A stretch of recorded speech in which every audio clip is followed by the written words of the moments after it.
করতে হবে, কৃষকদের ফসলের লাভজনক সহায়ক মূল্য প্রদান করতে হবে, কৃষকদের কৃষি ঋণ মুকুব করতে হবে, নইলে সংগ্রাম, নইলে প্রতিবাদ, নইলে মিছিল, ইনকলাব জিন্দাবাদ, ইনকলাব জিন্দাবাদ। সিআইটিও দিচ্ছে ডাক, দেশের সকল অংশ ভারতবর্ষে কৃষক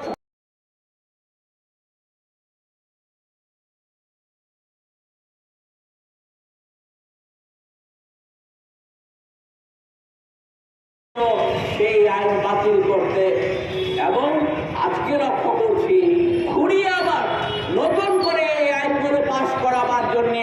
নাম পাল্টে নতুন করে সেখানে ব্যবস্থা গ্রহণ করার চেষ্টা করছে। খেত মজুরদের জন্য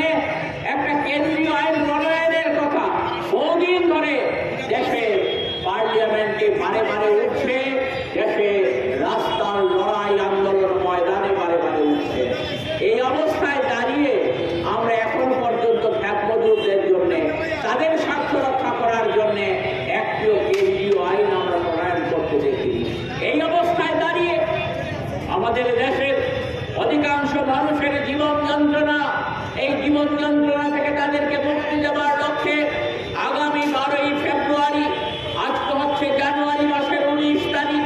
আগামী মাসের 12 তারিখ সারা দেশের শ্রমিক, কৃষক, খেত মজুর সহ নারীরা, ছাত্ররা, যুবরা, তফসিল অংশের মানুষ, তফসিল উপজাতি অংশের মানুষ, সমাজের দুর্বল অংশের মানুষ, সংখ্যালঘু অংশের মানুষ, তারা সবাই মিলে সিদ্ধান্ত নিয়েছে কেন্দ্রের মোদী সরকার এটা হচ্ছে দেশের জনগণের স্বার্থের বিরুদ্ধে সরকার। এই সরকারকে শিক্ষা দিতে গেলে পর বড় ধরনের আন্দোলন তৈরি করা ছাড়া আমাদের সামনে অন্য কোনো বিকল্প রাস্তা খোলা নেই। আর তার জন্য সারা দেশের কৃষক, খেত মজুর, শ্রমিকরা, অন্য সমস্ত গণতান্ত্রিক সংগঠন তারা আহ্বান জানিয়েছেন আগামী 12ই ফেব্রুয়ারি দেশব্যাপী ধর্মঘট পালন করা। আমরা আজকের দিনে দাঁড়িয়ে আজ থেকে 44 বছর আগে আমাদের যারা যৌথ আন্দোলন করতে গিয়ে শহীদের মৃত্যুবরণ করেছেন সেই শহীদদের প্রতি যথার্থ শ্রদ্ধা সম্মান জানানোর লক্ষ্যে আসুন বন্ধু, আমাদের জীবনের যে যন্ত্রণা, যে সমস্যা, সেই সমস্যা সমাধানের প্রশ্নে আগামী 12ই ফেব্রুয়ারি